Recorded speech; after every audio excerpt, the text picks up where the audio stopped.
जरा सोचिए, आपको अपनी पूरी जिंदगी एक स्पेसशिप में अकेले गुजारनी पड़े और आपका इकलौता साथी हो सिर्फ एक रोबोट। हमारी आज की कहानी में कुछ ऐसा ही होने वाला है। इंटरस्टेलर स्पेसशिप अवलो को हम देखते हैं जो स्पेस में सफर कर रही है और एक कॉलोनाइज वर्ल्ड होमस्टेड 2 की तरफ जा रही है। जहाज के सारे क्वार्टर्स खाली है। ये पूरी तरह ऑटो पायलट पर चल रहा है। 258 क्रू मेंबर्स और 5000 पैसेंजर्स हाइबरनेशन में है। अचानक जहाज एक एस्टेरॉयड बेल्ट से गुजरता है जिससे उसकी शील्ड्स कमजोर हो जाती है। पावर मेन शील्ड की तरफ डाइवर्ट कर दी जाती है, लेकिन जहाज का कोर्स सीधा एक बड़े एस्टेरॉयड से टकराने वाला है और फिर अचानक वो एस्टेरॉयड जहाज से टकरा जाता है जिससे कई तरह के मालफंक्शन शुरू हो जाते हैं। जहाज अपनी मरम्मत खुद शुरू कर देता है, लेकिन इसी बीच एक हाइबरनेशन पॉड एक्टिव हो जाता है। जिस पैसेंजर की आंख खुलती है उसका नाम है जिम प्रेस्टन, जो एक मैकेनिकल इंजीनियर है। उसका पॉड खुलता है और एक ऑटोमेटिक सिस्टम उसे उठने में मदद करता है और बताता है कि वो 120 साल तक सस्पेंडेड एनिमेशन में रहा है और अब जहाज सिर्फ 4 महीने दूर है होमस्टेड से। उसे बताया जाता है कि ये समय वो जहाज की लग्जरी फैसिलिटीज का मजा लेते हुए गुजार सकता है। जिम को उसके आईडी बैंड, केबिन और आने वाले महीनों में करने वाली एक्टिविटीज के बारे में जानकारी दी जाती है। लोगों से मिलने की एक्साइटमेंट और नर्वसनेस के साथ वो तैयार होता है, अपने केबिन से निकलता है और एक ऑटोमेटेड क्लास में जाता है जो असल में पूरे लर्निंग ग्रुप के लिए बनी होती है। जिम थोड़ा परेशान सा दिखता है, जबकि होलोग्राम धरती की हालत समझा रहा होता है कि अब वो ओवर पॉपुलेटेड है, ओवर प्राइज्ड है और ओवररेटेड भी है। होलोग्राम उसे कहता है कि सवाल आखिर में पूछे, लेकिन जिम बार बार पूछता रहता है कि यहाँ सिर्फ वही क्यों है। धीरे धीरे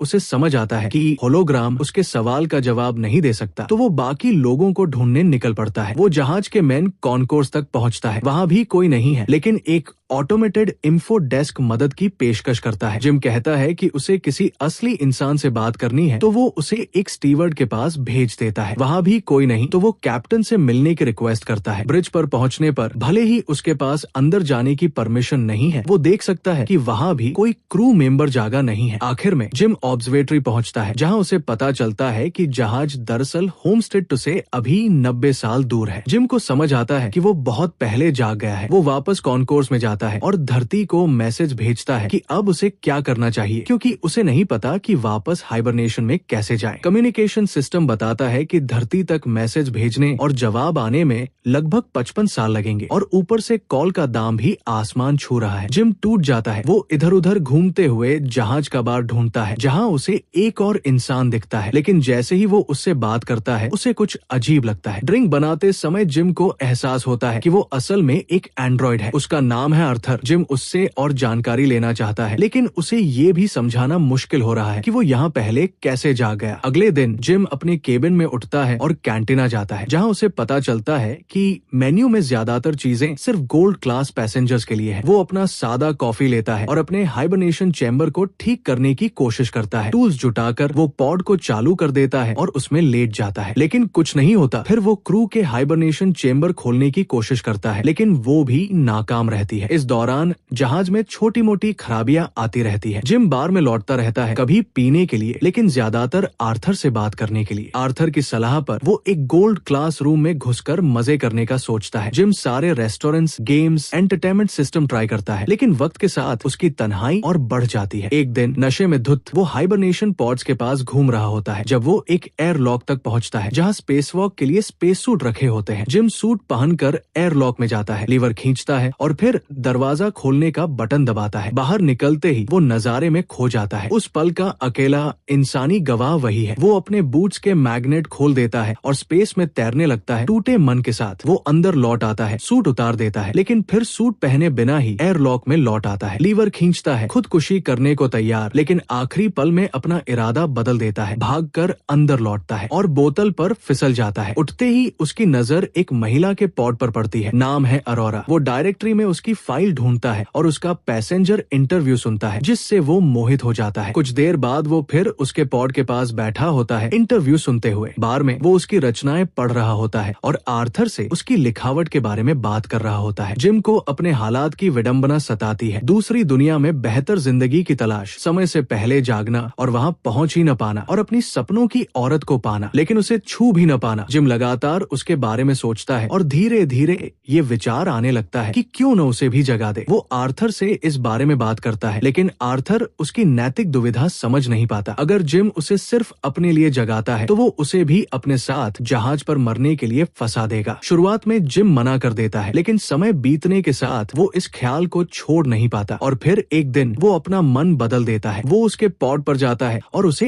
एक्टिव कर देता है। जैसे ही वो जगती है और वही प्रोसेस से गुजरती है जिससे जिम गुजरा था, जिम छिप जाता है और अपने रूम में लौट आता है। थोड़ी देर बाद वो मेन कॉन्कोर्स में जाता है, उम्मीद में कि वो उसे मिले, और वहाँ वो होती है उतनी ही हैरान और परेशान जितना जिम एक साल पहले था। जिम उसे बताता है कि वे दोनों ही जागे हुए हैं और उसे ऑब्जर्वेटरी ले जाता है। फिर बताता है कि वो न तो क्रू तक पहुंच सकता है, न ही जहाज के मेन कमान तक। ऑरोरा डर जाती है और अपने पॉड में लौटना चाहती है। वहाँ पहुंचकर जिम समझाता है कि जहाज पर कोई ऐसा खास उपकरण नहीं है जो उन्हें वापस हाइबरनेशन में डाल सके, यानी वे यहाँ फंस गए हैं। वे दोनों वापस कॉन्कोर्स में लौटते हैं और जिम कहता है कि उसे आराम करना चाहिए क्योंकि वो अभी अभी हाइबरनेशन से निकली है। उसे जिम के लिए बुरा लगता है कि उसने एक साल से ज्यादा अकेलेपन में गुजारा है। जिम वापस बार में जाता है, मन में गहरी ग्लानि के साथ। वो आर्थर से कहता है कि ऑरोरा को ये मत बताना कि उसे जगाने वाला वही था। अगले दिन ऑरोरा जागती है। वो फिर से कॉन्कोर्स में जाती है और ऑटोमेटिक इंफो डेस्क से हाइबरनेशन पॉड्स के बारे में पूछती है। तभी जिम वहाँ आता है और दोनों साथ में नाश्ते के लिए निकलते हैं। जैसे ही वो निकलते हैं, इंफो डेस्क में कुछ अजीब सी गड़बड़ी हो जाती है। कैंटीना में ऑरोरा नोटिस करती है कि जिम पिछले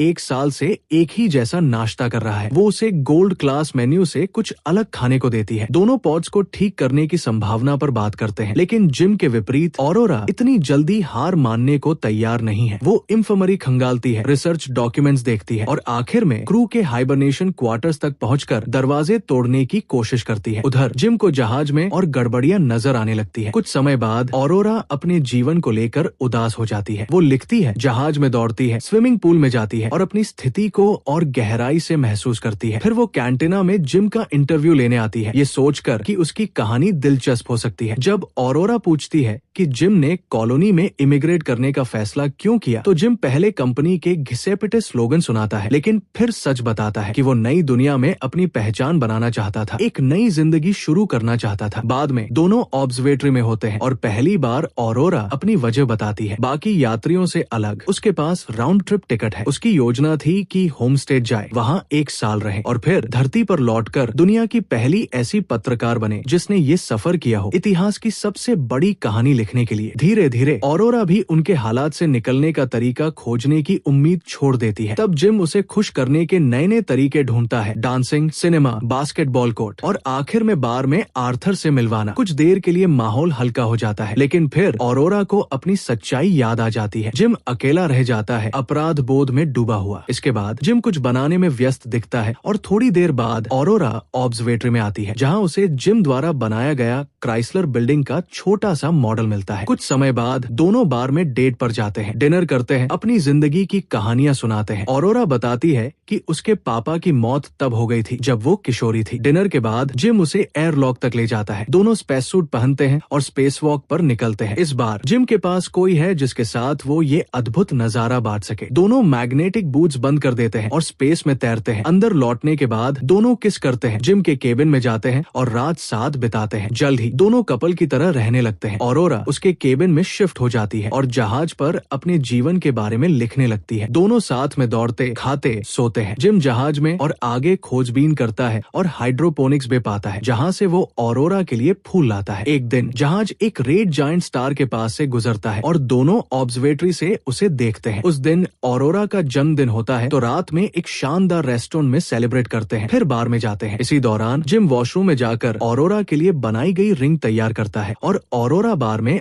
आर्थर से बातें कर रही होती है। आर्थर बिना समझे कि ये सीक्रेट है ऑरोरा को बता देता है कि जिम ने उसे जानबूझकर जगाया था। जैसे ही जिम वापस आता है, ऑरोरा गुस्से में उससे सवाल करती है। वो गुस्से और सदमे में भाग जाती है। जिम अपने केबिन लौटता है और देखता है कि ऑरोरा अपना सारा सामान हटा चुकी है। अगली सुबह कैंटीना में जब जिम उससे बात करने की कोशिश करता है तो वो फिर भाग जाती है। ऑरोरा का गुस्सा कम नहीं होता। एक रात वो जिम के केबिन में जाकर उसे मारने पीटने लगती है, जैसे उसे खत्म ही कर देगी। जिम इंटरकॉम पर बात करके माफी मांगने की कोशिश करता है, लेकिन ऑरोरा को कोई फर्क नहीं पड़ता। वो कहती है कि जिम ने उसकी जिंदगी छीन ली और वो कभी माफ नहीं करेगी। एक रात जिम अपने केबिन में होता है, तभी एक और बड़ी खराबी होती है। जहाज का मेन कमांड सिस्टम बंद हो जाता है। बाद में जब वो लिफ्ट में होता है तो लिफ्ट भी खराब हो जाती है। उधर ऑरोरा कॉन्कोर्स में पहुंचती है और देखती है कि वहाँ जिम ने एक पेड़ लगा दिया है। फिर वो कैंटीना जाती है जहाँ फूड डिस्पेंसर भी खराब है। तभी डेक चीफ की आवाज आती है। वो पूछ रहा है कि ये पेड़ किसने लगाया। दोनों भागकर कॉन्कोर्स में पहुंचते हैं और देखते हैं कि वहाँ गस मैनकुसो खड़ा है। वो अपना परिचय देता है और जिम ऑरोरा उसे पूरी स्थिति बताते हैं। गस हैरान है कि 3 पॉड्स कैसे फेल हो सकते हैं। गस उन्हें ब्रिज पर ले जाता है और पता चलता है कि जहाज में कोई बड़ी समस्या है जिसे सिस्टम डेटा चेक करके ही समझा जा सकता है। जैसे ही वो ब्रिज से निकलते हैं, एक रोबोट उनके ऊपर गिरते गिरते बचता है। जिम और ऑरोरा बताते हैं कि पिछले कुछ समय से गड़बड़ियां लगातार बढ़ रही है। गस उन्हें डेटा कलेक्ट करना सिखाता है। बाद में जिम हाइबरनेशन पॉड्स में गस से मिलता है और उसे बताता है कि ऑरोरा के पॉड के साथ क्या हुआ। गस को ये सुनकर बहुत बुरा लगता है। थोड़ी देर बाद ब्रिज पर डेटा चेक करते समय ऑरोरा उससे अपने पॉड के बारे में बात करती है, लेकिन गस कहता है कि अब वो कुछ नहीं कर सकता। जिम 16वां टूटा हुआ रोबोट लेकर आता है। गस को हाइबरनेशन सिकनेस होती है और जैसे ही वो बाहर निकलता है खून की उल्टी करता है। उस रात ऑरोरा सो नहीं पाती तो स्विमिंग करने चली जाती है। अचानक जहाज में ग्रेविटी चली जाती है और वो पानी में फंस जाती है। किसी तरह ग्रेविटी ड्राइव रीसेट होता है और वो बच निकलती है। दोनों भागते हुए गस के पास पहुंचते हैं। ब्रिज पर तीनों धीरे धीरे समझते हैं कि 2 साल पहले कुछ हुआ था जिससे एक मेजर सिस्टम फेल हो गया। अब पूरा जहाज उसी कमी को पूरा करने की कोशिश कर रहा है। अगर जल्दी से इसे ठीक नहीं किया गया तो पूरा जहाज खत्म हो सकता है। वो लोग समस्या ढूंढने निकलते हैं, लेकिन गस बेहोश हो जाता है तो जिम और ऑरोरा उसे इंफर्मरी ले जाते हैं। वहाँ पता चलता है कि गस मर रहा है और कोई इलाज उसकी जान नहीं बचा सकता। कुछ समय बाद तीनों ऑब्जर्वेटरी में मिलते हैं। मैनकुसो जिम को अपना आईडी ब्रेसलेट देता है, उन्हें जहाज को ठीक करने को कहता है और तुरंत ही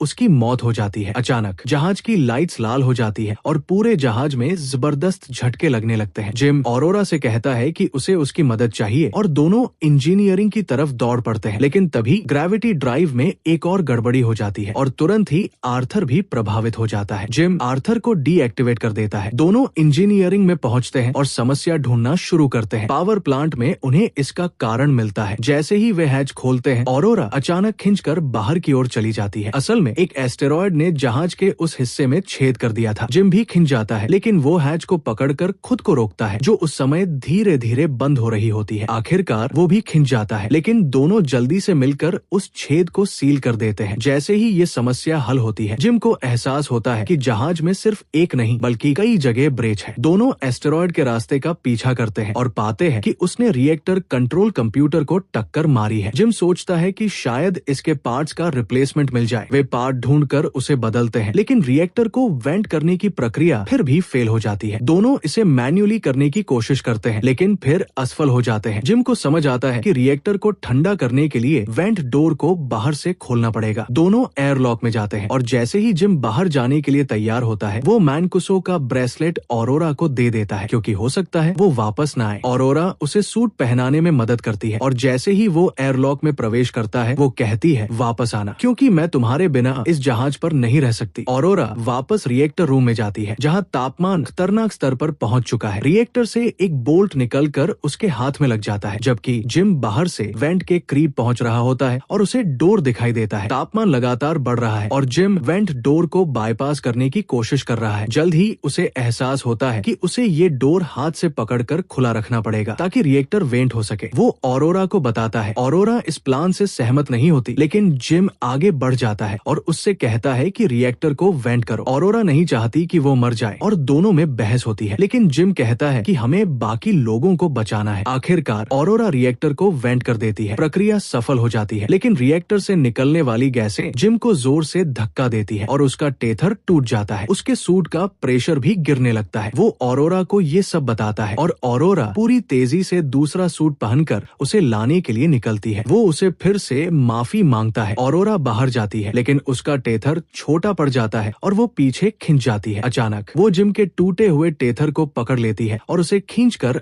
अंदर ले आती है। वो जिम को घसीटकर इन्फर्मरी में लाती है, लेकिन पाती है कि वो पहले ही मर चुका है। वो मैनकुसो का ब्रेसलेट इस्तेमाल करके मेडिकल प्रोटोकॉल को ओवरराइड करती है और उसे रिससेट करती है। मेडिकल पॉड ऑटोमेटिक काम करके जिम को जिंदा कर देता है। ऑरोरा उसे माफ कर देती है। बाद में ऑरोरा आर्थर को ठीक करती है और वे मैनकुसों को सही तरीके से स्पेस बरियल देते हैं। जिम ऑरोरा को इन्फर्मरी ले जाकर बताता है कि उसने मेडिकल पॉड को हाइबरनेशन पॉड की तरह इस्तेमाल करने का तरीका ढूंढ लिया है। वो कहता है कि इसमें चली जाओ और बाकी का सफर इसी में काट लो, लेकिन जैसा बाद में पता चलता है ऑरोरा मना कर देती है और जहाज पर उसके साथ जागकर रहने का फैसला लेती है। आखिरकार जिम उसे प्रपोज करता है और दोनों जहाज पर ही अपनी जिंदगी बिता देते हैं। 88 साल बाद एवलॉन होमस्टेड 2 पर पहुंचता है। क्रू जागता है और जहाज को एक बिल्कुल अप्रत्याशित हालत में पाता है। ऑरोरा उन्हें एक मैसेज छोड़ती है जिसमें वो बताती है कि जब बाकी सब सो रहे थे तब उसने और जिम ने जहाज पर कैसी जिंदगी बिताई।